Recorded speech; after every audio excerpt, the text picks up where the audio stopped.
아버지 농사 짓는구나. 아, 필요 없네 거기는. 궁전 없네. 필요가 없네. 저 집은 토마토 잔뜩 있구만. 내가 깜빡했다.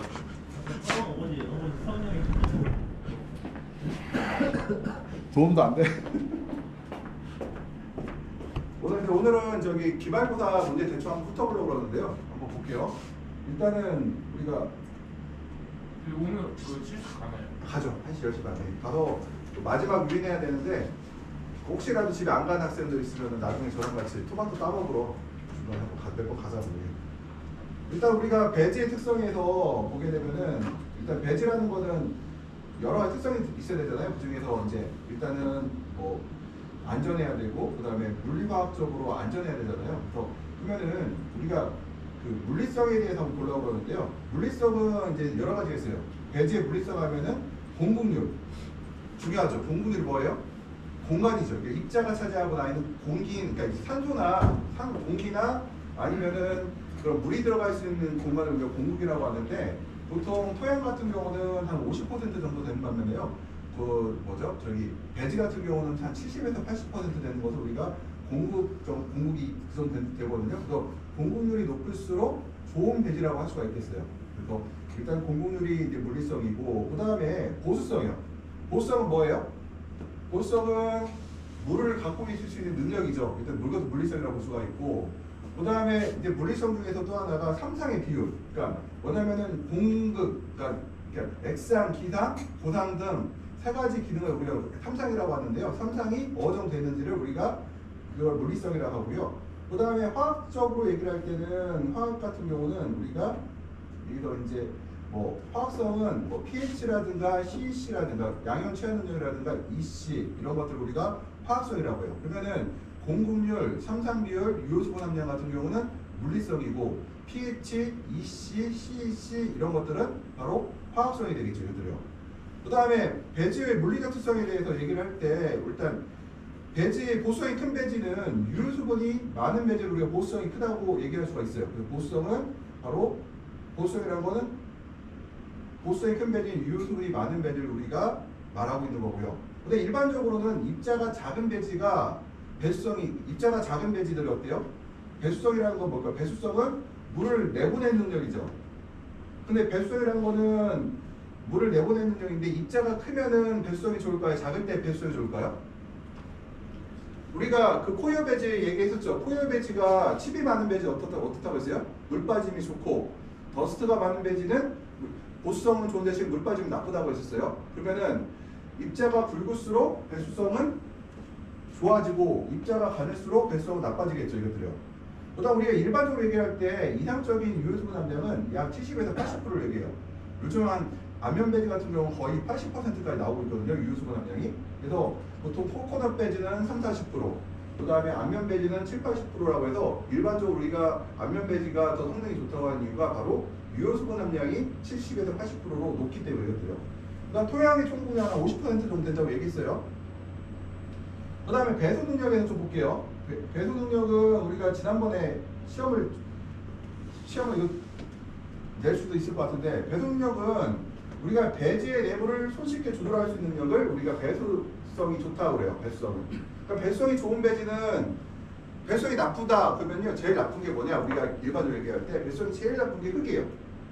흙에서 흙보다 좋은 것들이 이제 피트모스, 코이어, 그다음 안면이죠. 그래서 보통 일반적으로 안면이 배수성이 제일 좋다고 그러고 그다음 중간이 코이어고 흙이 제일 나쁘다고 그래서 보통 우리가 배수성이 좋은 배지가 이제 배수성은 뭐예요? 배수 능력이라는 거는 배지를 손쉽게 조절할 수 있는 능력이고 안면은 토양이나 코이어보다 배수 능력이 좋고요. 그 다음에 100%에 가까울수록 배수성에 100%에 가깝다는 얘기는 배액하고요. 배진의 화학적 성분이 똑같다는 얘기거든요. 이건 굉장히 이상적이죠. 우리가 배액을 측정을 하잖아요. 배액을 왜 측정해요?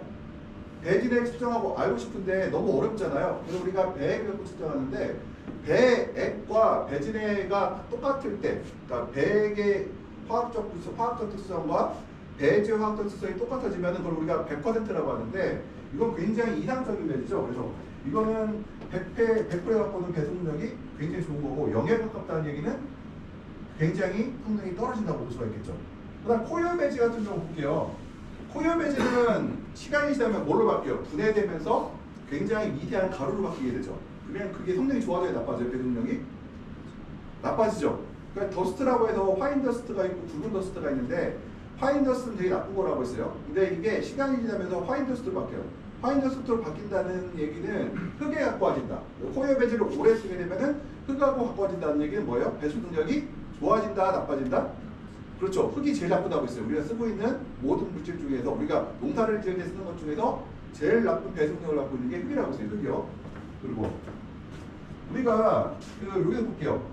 배수 능력이라는 거는 계산 한번 해볼게요. 우리가 이걸 이제 식을 안 내놓고 이거 식 안 내놓고 에어서 한번 해보세요. 우리가 배수 능력이라는 거는 뭐라고 했어요? 공급된 이씨와 배진의 이씨가 같을 때 배수 능력이 좋다고 그랬잖아요. 그럼 배수 능력은 우리가 어떻게 평가하느냐? 배진의 이씨 빼기 공급 이씨 분해 100의 이씨 빼기 공급 이씨를 한 다음에 곱하기 100이라면 우리가 그걸 보고 배수 능력이라고 해요. 그러면은 요를 그대로 시험 문제 내볼 거예요. 한번 요 식을 한번 외우세요. 그냥 배수 능력 식을 외운 다음에 밑에가 뭐예요? 밑에가 배진의 이씨고 위가 100의 이씨예요. 그러니까 배진의 이씨하고 100의 이씨하고 같아지면 뭐라고 했어요? 100%라고 했죠. 좋은 거라고 했죠. 반면에 위에 그러니까 100이 배진의 이씨보다 지나치게 낮아버리면 그거는 배수 능력이 나빠진다고 했어요. 이것들이요. 그러면은 한번 이거 외우시고 한번 풀어보시고요. 이것들이요. 이거 한번 이 식을 갖고 있는 사람이 지금 다른 책이 없어요. 지금 이거는 저희가 이제 새로 만들면서 만든 책이고 기존에 국내에서 발간된 수경재배 책에는 없거든요. 그래서 이거 하나 알고 계시면은 굉장히 어디 집에서 집에서 수경재배 하시는 우리 저기 한번 집에 가서 한번 해봐요. 예, 동거 한번 집에 가서 배지 짜 갖고 한번 배수 능력이 얼마나 되는지 한번 배지를 측정 한번 해봐요. 그 다음에 우리가 배지 특성을 표시한 예시 중에서 볼게요. 배지 특성을 볼게요. 배지 특성을 일단 이거 배지 특성표를 한번 볼게요. 펄라이트는 진주함이 원료고요. 안면은 현무암이 원료고 코리아는 코코넛 껍데기가 원료예요. 그 다음에 전처리라는 건 뭐예요? 배지를 사용하기 전에 한번 처리라는 걸 우리 전처리라고 하는데 일반적으로 펄라이트와 안면은 전처리를 하지 않고요. 포열 배지는 우리가 전처리를 하게 돼 있어요. 이것들이요. 근데 요즘은 전처리가 돼서 나오는 배지들이 있기 때문에 우리가 전처리를 하진 않는 경우가 많지만 그렇다 하더라도 업자들이 전처리를 해갖고 오죠. 그래서 이거 전처리가 있는 배지고요. 이것들이요. 안면은 포이어보다 배수 능력이 좋죠. 포이어 배지는 유기 배지이기 때문에 포이어 배지는 배수 능력이 떨어져요. 흙에 가깝다고 해서 오히려. 그 다음에 포이어 배지는 CEC가 볼게요. CEC라고 하는 건 양분을 갖고 있을 능력이거든요. 양이온 취한 능력이라고 하는데 보통 포이어 배지는 320에서 950 굉장히 높은 편인데 안면과 폴라이트는 거의 제로다. 그러니까 비료를 갖고 있을 능력이 없다 이렇게 하시면 돼요. 이것도 축적이 잘 안 된다 이렇게 하시면 될 것 같고요. 안면 배지는 스스로 양분을 갖고 있어요? 갖고 없어요? 없죠. 양분 배지는 없고 포이어 배지는 양분을 갖고 있어요. 포타슘이라는 양분을 갖고 있죠. 갖고 있고 나트륨도 양분은 아니지만 이러한 이온을 갖고 있다고 얘기할 수가 있다. 이것들이요. 그럼 배지 특성에서 보면은 이제 우리가 가격 보게 되면 제일 비싼 배지가 여기서 뭐예요? 보통 일반적으로 펄라이트가 제일 비싸고 그 다음에 안면이 비싸고 그 다음에 포이어가 제일 싸죠. 이것들이요. 그리고 펄라이트 배지가 보게 유효수분 함량을 볼게요. 유효수분 함량이 제일 높은 게 뭐예요? 포이어가 30이에요. 공 하나 빠졌어요. 이거 30이에요. 30. 30에 40이고 제일 유효수분이 높은 게 안면이고 펄라이트가 제일 낮고 포이어가 그 다음이죠. 그러면은 배지의 볼륨은 누가 제일 클까요? 펄라이트가 제일 크고 그 다음 큰 게 포이어 배지고 제일 작은 게 안면이죠. 왜 그래요? 유효수분 함량이 제일 높은 게 안면이기 때문에 볼륨이 작아도 충분히 물을 공급할 수 있는 능력이 있는 반면에 펄라이트 같은 경우는 뭐라고 하죠? 여기 보게 되면은 유효수분 함량이 작기 때문에 식물이 빨아먹을 수 있는 물이 별로 없어요. 그러다 보니까 배지의 볼륨이 좀 더 커야 된다. 그 다음에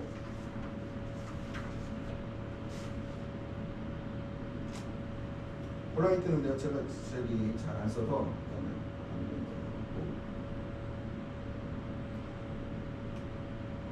일단 안면 같은 경우는 보통 제가 이 안면 보여드렸었고 그 다음에 안면의 장점과 단점이 뭐예요? 단점이 뭐라고 했어요? 암면의 최대 단점. 물이 한번 마르면 채워져요, 안 채워져요? 안 채워진다는 게 최대 단점이고, 그 다음에 이제 폐기가 어려운 것이 단점이죠. 또 가격이 코이어에 비해서 비싼 것, 그러니까 코이어에 비해서 비싼 것이 단점들이 되겠고요. 장점은 배수 능력이라든가 이런 게 굉장히 좋고 공산품이기 때문에 폼들이 균일하다는 것이 장점들이 되겠죠. 그래서 안면은. 그다음 코이어 배지 같은 경우는 이제 보게 되면은 코이어 배지는 일단은 구성이 된 게 뭘로 돼 있어요? 세 가지로 돼 있죠. 더스트와 파이버와 칩으로 구성되어 있어요. 칩이 빠졌네. 사진 빠졌죠. 아, 여기 있구나, 칩. 파이버와 칩으로 되어 있어요. 보통요. 그러면은 우리가 더스트의 함량이 높을수록 좋은 배지고 더스트가 적으면 이제 나쁜 배지라고 볼 수가 있는데 더스트가 있으면 비싸거든요. 근데 2mm 미만짜리 이거는 파인 더스트라고 해서 굉장히 질이 안 좋은 배지고 우리가 쓰는 거는 굉장히 좀 거친 배지들 거친 더스트를 좋아한다. 이렇게 하면 될 것 같아요. 그러면은 우리가 여기서 코이어 배지를 얘기를 했고요. 그 다음에 코이어 배지의 장점은 뭐예요? 저렴하고 환경 친화적이다. 그래서 보통 우리가 그 토양계라는 데로 집어넣으면은 깨끗하게 우리가 이것을 제거할 수가 있거든요. 근데 안면 같은 경우는 우리가 보통 일반적으로 그 땅에 묻는 것들 많이 해요. 유럽 국가에서는. 근데 코이어 배지는 땅에 놓고 모타리 쳐버리면 쉽게 폐기가 쉽다는 것들. 단점은 이제 그 과습 배지 쉽다. 코이어 배지는 과습 배지가 쉬워요. 그래서 급여 관리가 어렵고. 그래서 과습 배지 쉽다는 게 단점이고요. 코이어 배지 단점은 톱밥은 뭐 저는 한 번도 톱밥으로 해본 적이 없어갖고 이거는 책으로만 받고요. 이거는 책으로만 받고 그래서 넘어갈게요. 이거는. 그 다음에 이제 그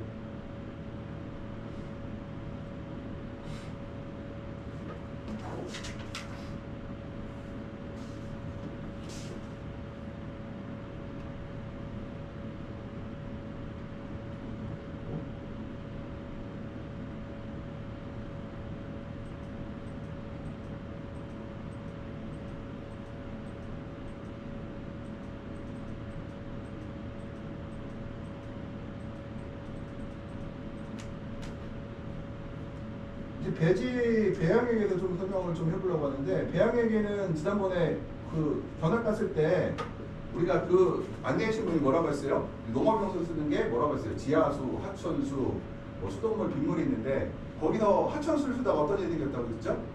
수질이 일정하지 않고 뭐 흙탕물 같은 게 들어와서 좀 사용을 잘 못했다고 했잖아요. 그래서 그걸 갖다가 지금 RO 필터를 이용해서 걸러도 사용했다고 하는데 그래서 일단은 우리가 지하수, 하천, 수돗물, 빗물들이 있고 우리가 하천수는 단점이 이제 수질이 일정하지 않고 오염될 확률이 높다는 거. 지하수는 이제 그 장점이 수질은 일정한데 단점은 이게 그 땅속에 있다 보니까 뭐 다른 중산상이라든가 양이온 같은 것이 많은 경우가 상당히 있어요. pH 문제 이런 것도 있을 수가 있고 빗물은 되게 좋은데 문제는 뭐냐? 빗물의 단점이 뭐라고 했어요? 빗물이 제일 좋다고 했죠. 그분도요. 뭐 안내했던 분이. 빗물의 제일 단점은 우리나라에서 물이 제일 필요한 시점에 비가 안 온다는 거. 그리고 필요 없는 시기에만 비가 온다는 거. 그래서 우리가 빗물은 안정적으로 사용할 수가 없다. 지금 우리나라에서는. 그래서 유럽은 재밌는 게 봤더니 유럽은요. 비가 오는 날이 100일이 넘는데요. 네덜란드 봤더니. 뭐냐면 비가 막 엄청 쏟아지는 게 아니라 구적구적 뭐 내리고 그다음 멈추고 구적구적 내리고 멈추니까 빗물을 안정적으로 사용할 수가 있죠. 비교적. 근데 우리는 아시다시피 쏟아질 때는 왕창 어떻게 해요? 한 50cm씩 400mm 막 이렇게 왔다가 안 오는 날은 한 2달씩도 안 오고 막 이러잖아요. 이것들을. 그래서 우리가 이제 지하수 얘기했고 그 다음에 지난번 시험 나왔던 거 빼고 시험을 냈어요. 이번에는 일부러 다 뺐어요. 일부러 다 이거 냈던 건데 이거 빼고 뭐 지난번 안 냈던 범주로 냈거든요. 중탄산도 지난번 냈었죠. 그 다음에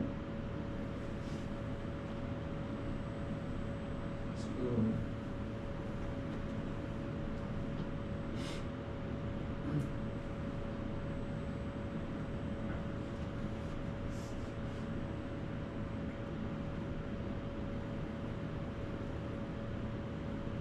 요거 한번 많이 틀렸길래 이거는 저기 뒤로 한번 안 가고 여기서 한번 할게요. 한번 암모니아태 질소 성분이 없는 비료가 뭘까 한번 생각해보세요. 사수염 질산칼슘, 10수염 질산칼슘, 인산암모늄, 질산암모늄.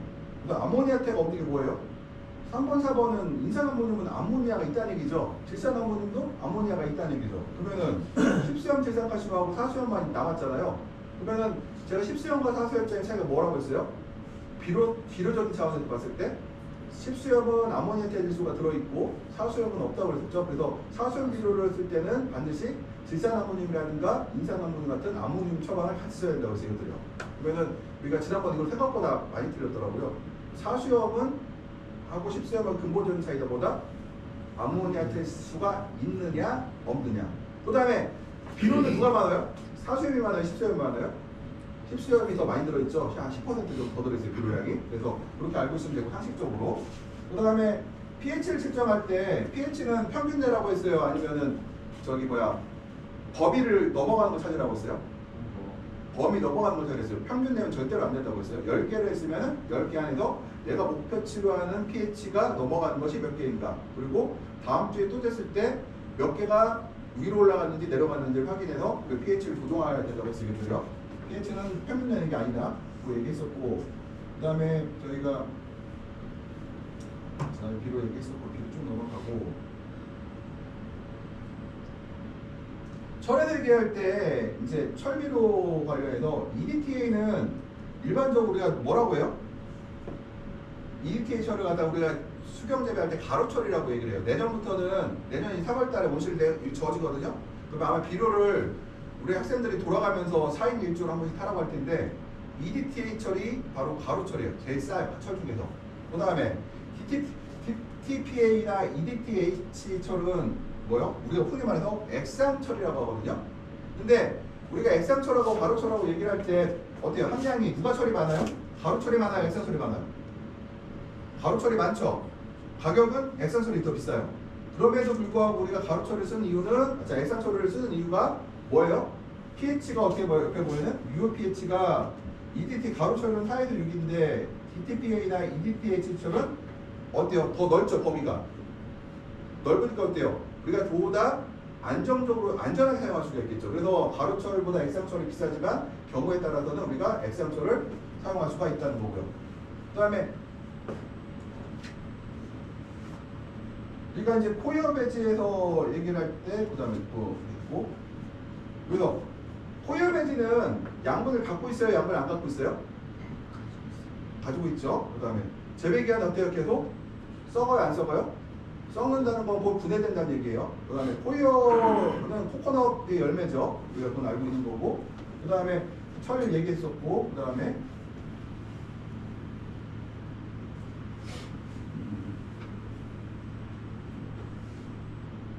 배양액의 종류를 보면은 여기 야마자키액, 일본 원시액, 한국 원시액, 뭐 PBG액, 네덜란드, 벨기에에서 4가지가, 5가지가 있는데 우리가 과거에는 여기 야마자키액하고 한국 원시액을 쓰다가 지금은 요즘엔 이제 화랑 작물 PBG액하고 벨기에액을 주로 쓰고 있는데요.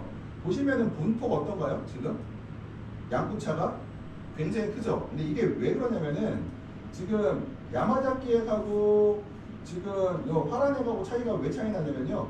야마자키에는 이 시를 1.5를 기준으로 주는 거고, 한국 원시에는 3.0을 중심으로 줬기 때문에, 화랑액은 3.0을 중심으로 줬기 때문에 약 그 비료량이 2배 정도 차이는 걸 볼 수가 있어요. 그래서 보통 옛날에, 그러니까 일본 원시액 같은 경우는 이 시를 좀 낮게 관리하는 편이고요.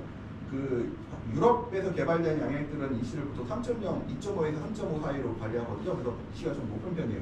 근데 이거를 갖다가 2배로 곱해보세요. 이 시를 이제 얘가 2가 되면 14가 되죠.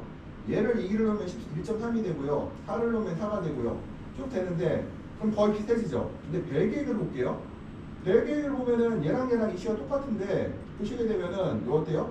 인이라든가 특히 가리라든가 칼슘 같은 경우 차이가 많이 나요. 마그네슘도 차이가 많이 나죠. 그래서 이걸 우리가 국제적으로 사용되는 배양액의 종류를 분석해서 확인해 보면은 분포가 어때요? 굉장히 넓죠. 굉장히 넓어요, 폭이. 그래서 뭐냐면은 이게 굉장히 꼼꼼하지 않다고 생각할 수가 있어요. 폭이 넓죠. 그러면 여기서 만약에 내가 8원씩을 되는데 8.5가 아니라 7.5가 됐어요. 타갖고 내가 DP를 돌려서 문제가 될까요? 안 될 확률이 높겠죠. 이런 거는 우리가 가셔야 될 거고, 그 다음에 지금 이걸 이제 비료량을 한번 쭉 계산해 본 거고요. 그 다음에 저희가 PBG액은 우리가 이제 그 네덜란드 온실연구에서 만든 배양액인데, 이 배양액은 지금 세계적으로 다양하게 쓰고 있는데 이걸 기준으로 해갖고 그로단사에서는 그로단 액이라는 걸 만들었고요. 그 다음에 뭐 미국에서는 미국 주립대학에서 자기 나름대로 또 양을 만든 경우가 있고, 그래서 보통 우리가 국제적으로 PBG 액이라고 하는데 PBG 액에서 그러니까 분산, 그러니까 나눠진 것들이 되게 많아요. 그래서 일반적으로 우리가 보통 수경 재배를 한다고 하면 저는 이제 PBG 액을 갖다 기준으로 잡거든요. 왜냐면은 이게 가장 많이 쓰이고 있는 이 양액이라고 볼 수가 있어요. 그 다음에 저희가 원심, 저 원수도 봐야겠다.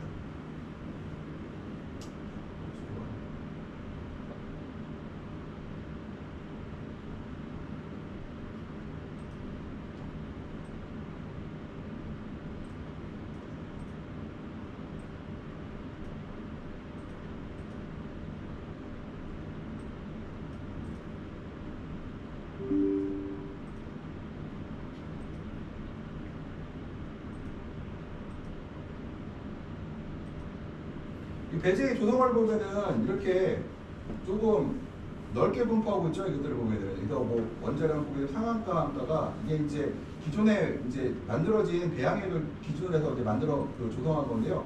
보시면은 차이가 그 하한가와 그러니까 하한선과 상한선이 차이가 굉장히 큰 걸 볼 수가 있다는 모델들이요. 그 다음에 지금 우리가 그 여기서 보면은 공급 이시가 3.0인데 배진의 이시가 3.0이다. 그러면은 이 들어간 양액하고 배진의 양이 다른 이유가 뭐예요? 바로 여기 있죠.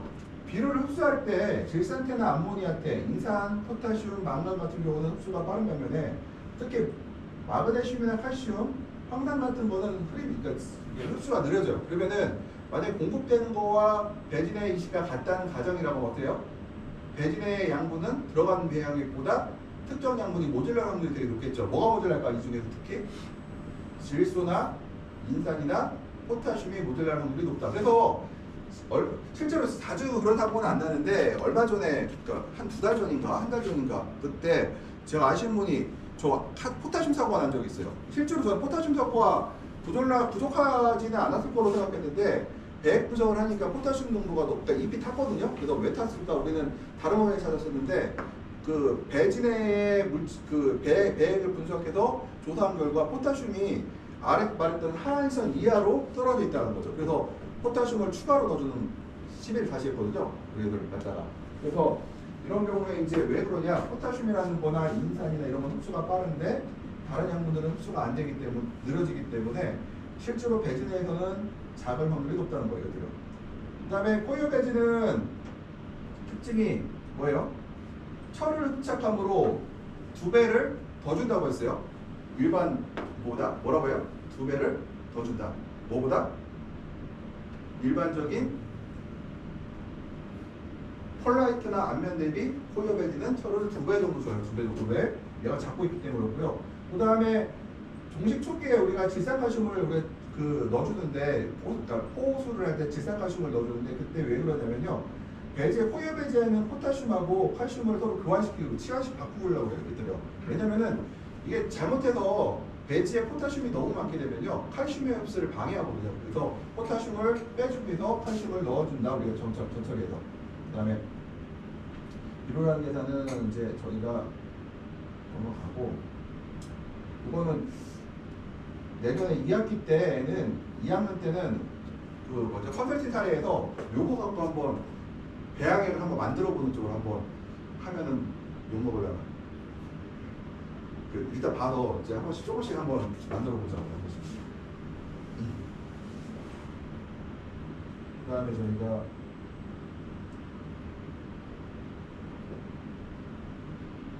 그 A통하고 B통하고 B를 다 따뜻한 이거 뭐라고 했어요? 서로 엉킬까봐 그런다고 했었고요. 요즘에 그 중에서도 우리가 이제 제일 중요할 게 이제 서로 혼합되면 안 되는 것들이 칼슘하고 황산하고 만나면은 뭐가 된다? 우리가 석고라고 하죠. 석고에 석고. 칼슘하고 인산하고 만나도 석고는 아닌데 얘도 역시 가라앉고요. 킬레이트 철하고 인산하고 만나면은 킬레이트 철이 다 응고가 돼요. 철하고 인산하고 만나면 응고가 돼갖고 이게 그 식물이 흡수할 수 없는 조건이 되버리거든요. 그다음 몰레빈 소다라든가 산산칼슘은 이거는 뭐 산산수도 발휘하고 그 산액을 섞어버리면은 이때는 또 보글보글 끓어요. 그래서 끓을 수도 있고 그래서 그렇고 그다음에 우리가 침전할 때 킬레이트든 햇빛을 받으면 침전된다고 되어 있어서 모든 A통이나 B통 다 B로가 어떻게 돼요? 뚜껑을 만들어서 전부 햇빛을 못 보게 해야 되고 그러면은 비료통을 만들 때 농축액통을 만들 때 검정통이 좋아요? 파란색 통이 좋아요? 검정통이 좋겠죠? 그래서 파란색 통이 있는 데가 가끔 있는데 원래는 원칙은 검정색으로 해야 돼요. 햇빛이 못 들어오게. 그 다음에 요거 보면은 철은 산소와 접촉되어 침전되기 쉽다고 되어 있잖아요. 제가 지하수를 우리가 이제 논산하고 부여 쪽에 가면은 지하수를 쓰게 되면요 철분이 문제가 되는 경우가 많아요. 철분 때문에 드리퍼가 막히거든요. 그러면은 희한하죠. 물 속에 있을 때는 왜 땅 속에서는 철분이 왜 물에 녹아 있었을까요? 산소랑 만나지 않았기 때문에 녹아 있다가 물 속에 땅 속에서 바깥으로 나오면서 산소와 접해지면서 바로 철이 산화되면서 바로 그러니까 눈에 보이면 빨갛게 변하거든요, 이것들이요. 그래서 이 산소하고 철하고 만나는 거는 굉장히 이제 우리는 이제 굉장히 철이 저기 뭐야 사용할 수 없는 철이 된다는 것들. 그다음에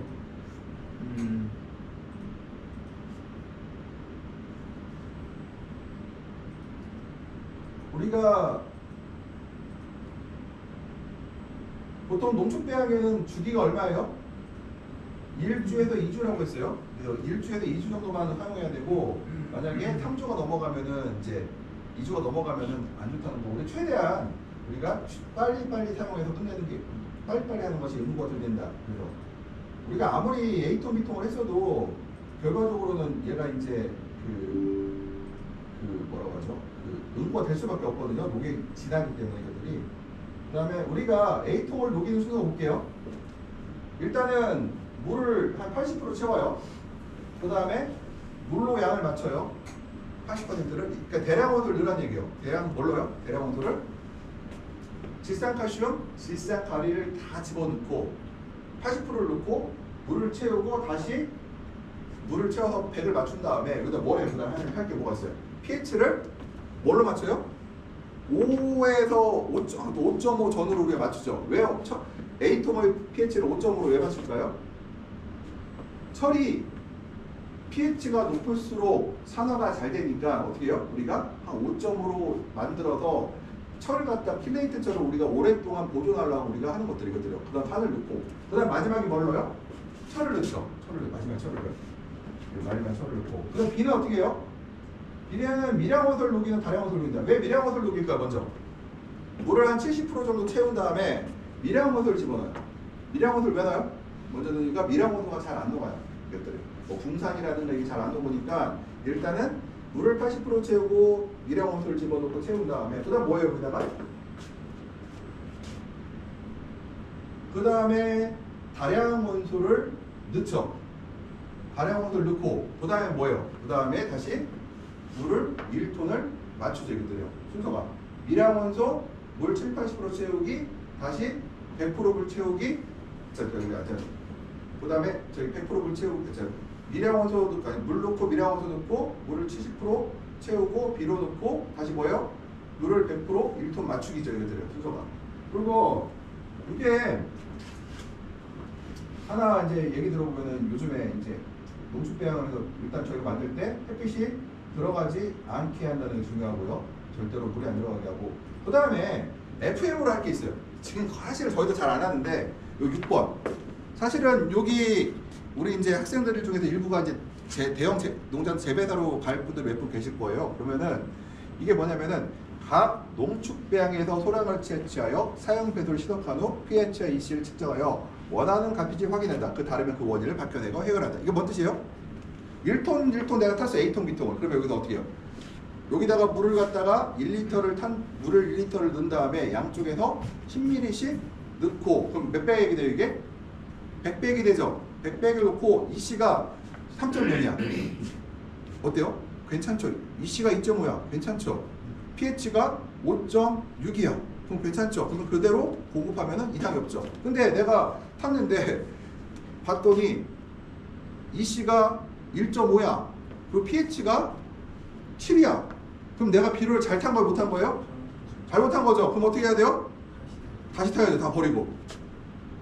그렇죠. 이건 뭐야? 내가 할 때 한번 점검을 해보는 거죠. 내가 실수로 그럴 경우가 있어요. 가끔 가다가 실수가 아니라 자주 있는 일인데 나중에 하는 경우가 있어요. 내가 예를 들어서 뭐 A통에다가 질산칼슘을 B통에다가 황산마그슘을 빼고 넣었단 말이에요.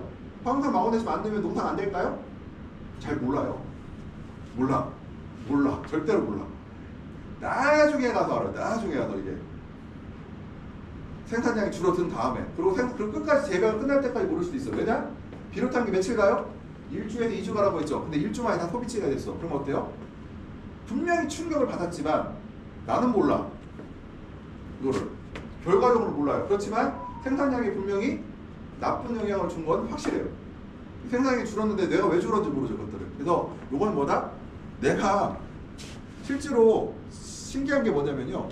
이 그러니까 A통, B통에 넣는 비료 혼입된 사고가 자주 발생을 해요. 그런데 우리가 A통, B통 비료를 따로 보관하거든요. 떨어뜨려 놓는데 그런데 사고가 나. 왜 날까요? 사람이 가끔 가다가 뭔가에 홀릴 때가 있나 봐요. 평상시에 안 하던 행동을 어떻게 하다 보면은 실제 사고가 나요. 그거 한 번도 안 겪은 사람 없어요. 다 있어요. 왜냐면 사람들이 다 A통, B통 나눠서 하는데도 불구하고 가끔 일어나. 그래서 우리가 반드시 해야 될 게 바로 저 마지막 2단계. 저걸 하게 되면은 우리가 사고가 날 확률이 줄어들죠.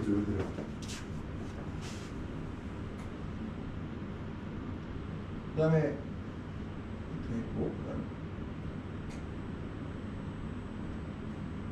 비료를 녹여내는 방법은 이제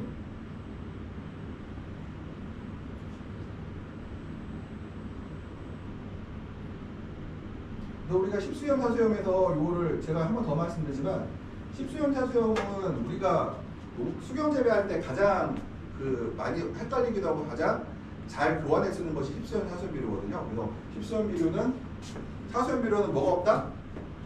아모니아태가 없다. 그리고 사수염 비료가 십수염 비해서 비료가 10% 적다. 이것도 우리 항상 머릿속에 알고 계셔야 된다는 것들을 갖고 쓰셔야 되고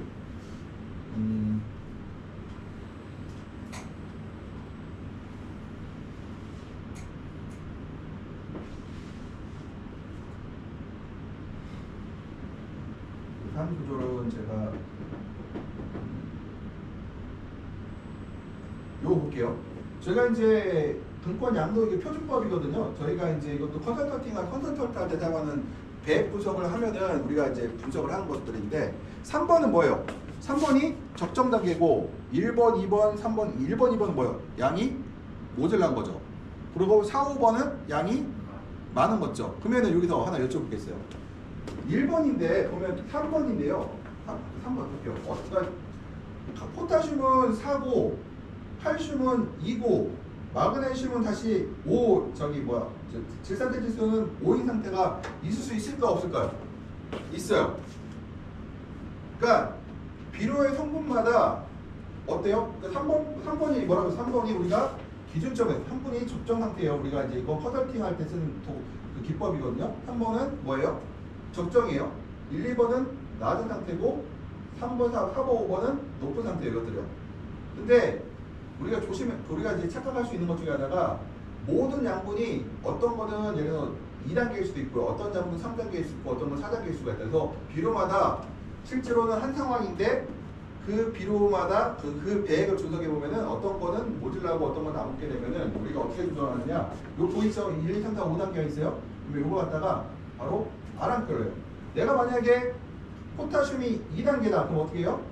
2단계. 자, 포타슘이 지금 보게 되면은 여기 2단계예요. 2단계. 4.0에서 4.9가 있어요. 그럼 어떻게 해요? 이 비료를 보게 되면은 우리가 2단계로 해서 포타슘을 1.5mm를 갖다가 추가시켜 주죠. 그 다음에 만약에 1단계에서 여기서 보게 되면은 비료가 마그네슘이 4단계예요. 그러면은 오버 상태가 되죠. 그럼 어떻게 해요? 여기서는 5단계가 되면 비료량을 0.25를 감해주라는 얘기죠. 표준액보다. 뭐보다? 표준액보다.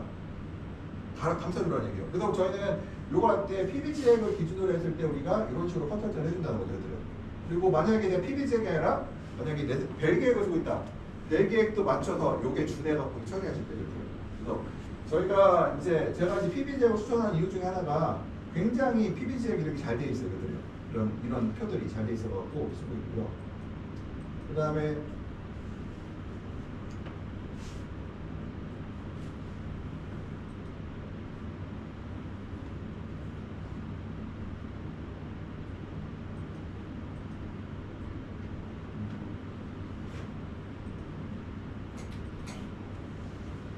벤진의 이시에서 만들려고 할게요.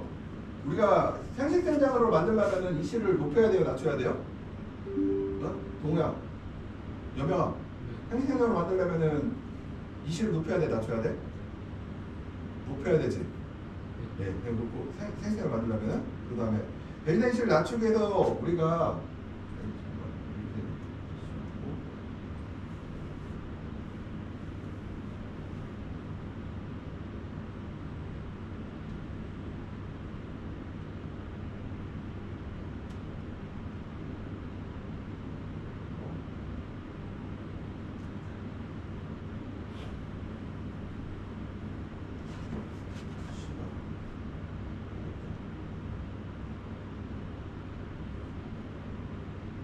보통 이시가 높게 되면 생산량이 강해지고 이시가 낮을 경우는 생산량이 강해지고 생산량은 이제 보통 우리가 이치를 낮추기 위해서 만약에 광이 높으면은 이시를 낮추고 광이 높으면 이시를 어때요?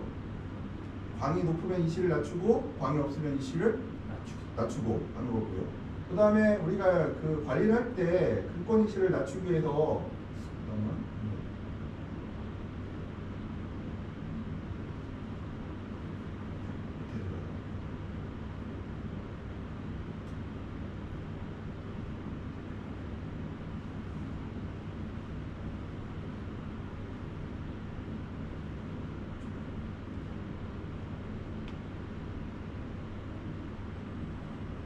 우리가 배지시가 높다고 해서 맹물 주면 돼야 안 돼요? 낮추기 위해서 맹물을 주면 절대로 안 되죠. 우리가 뭐라고 했어요?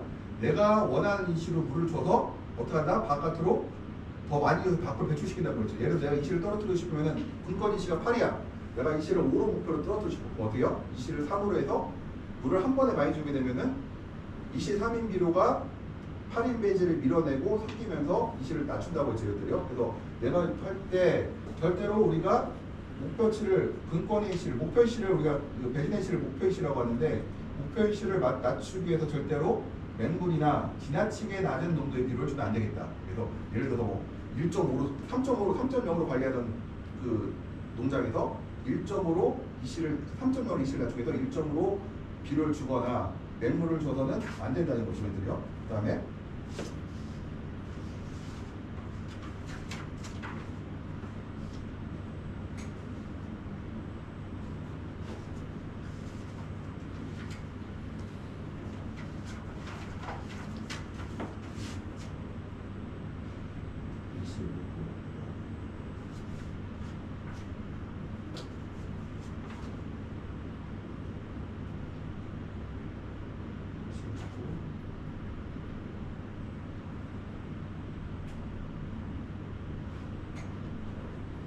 관리로 한번 들어갈게요. 지금 수경재배에서 저희가 이제 그 라이스토니아, 그러니까 청국병이나 히드름병 말고 요즘에 이제 또 하나 이슈가 되는 게 바로 이 크레이지 루트라고 하는 병이거든요. 이게 이제 아브로박테리아에 의한 그 세균에 의한 감염병인데 배진의 뿌리가 과잉으로 이제 발생하게 되고요. 그 다음에 병에 걸리게 되면 영양생장이 굉장히 강해져요. 뿌리가 많아짐으로써. 그럼 이거는 토경에서만 수경 재배에서만 발생하고 토경에서 발생하지 않는다. 왜 그러냐면은 이 아그로박테리아가 땅 속에서는 살 수는 있는데 증식을 많이 할 수가 없어요. 그러니까 아그로박테리아가 많아야 되는데 우점종이 돼야 되는데 토양에서는 이미 토양 속에 살고 있는 여러 미생물들이 있기 때문에 우점할 수가 없기 때문에요. 크레이지 루트라는 그러니까 미친뿌리병 같은 경우는 헤어리 루트, 뭐 벤트 루트라고 하는 이런 아그로박테리움 감염 증상은 수경 재배에서 토마토, 오이, 파프리카에서 주로 발생한다.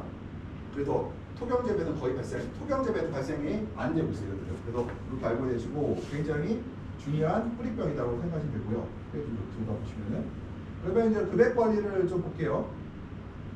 급액 관리는 우리가 목표가 이제 그 세 가지 이유가 있거든요. 호수 기능. 호수가 뭐예요? 물을 채우는 기능이라는 거예요. 우리가 급액을 약액을 공급하는 거는 바로 호수 기능이 있고, 그 다음에 뭐가 있어요? 교체 기능. 그러니까 비료를 교체하는 거예요. 내가 이제 새로 약액을 옛날 약액 교체하는 걸 교체 기능이라고 하고요. 바로 배액은 뭐예요? 물을 바깥으로 뿌리 안에, 그러니까 근권에 있는 염을 갖고 밖으로 배출시키는 것을 우리가 배의 기능이라고 해요. 물을 바깥으로 빼내기는 거예요. 그래서 세 가지가 있는데 그러면은 여기서 볼게요. 그 강광기 때는 고온기, 강광기죠. 강광기 때는 약광기에 비해서 어때요? 호수 기능이 높아져요, 낮아져요? 낮아지죠. 대신에 뭐가 늘어나요? 배의 기능이 늘어나죠. 반대 저온 때는 어때요? 저온기 때는 약광기 때는 호수 기능과 교체 기능이 늘어나고 배의 기능이 낮아지죠.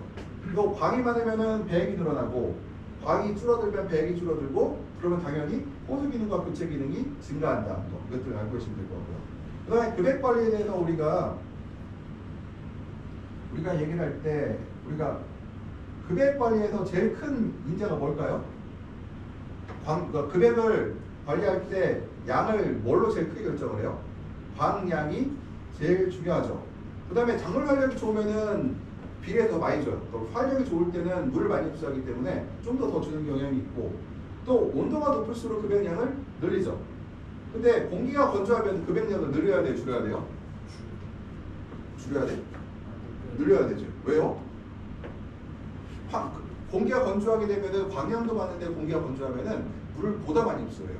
그래서 우리가 광량이 증가함에 따라서 물이 늘리기도 하고 건조해지면은 물을 더 주고 온도가 높으면 어떻게 해요? 물을 더 주고 식물차가 활력이 되게 좋아. 나무가 너무 좋아. 튼튼하고 그럼 어때? 물을 더 주고 할 수가 있겠죠.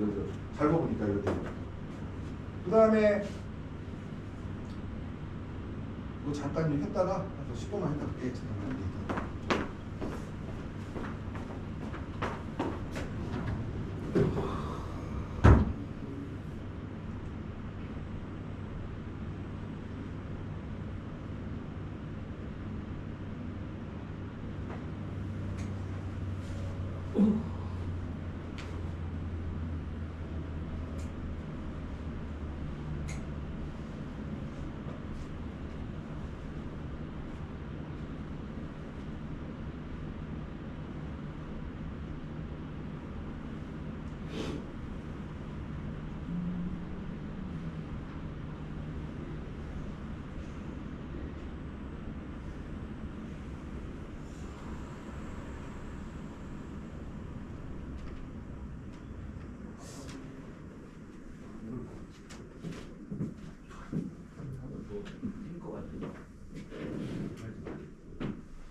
아 원래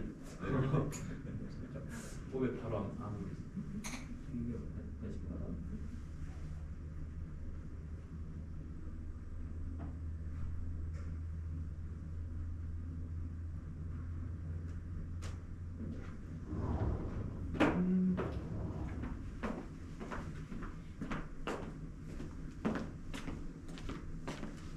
어떻게 써야 되는데?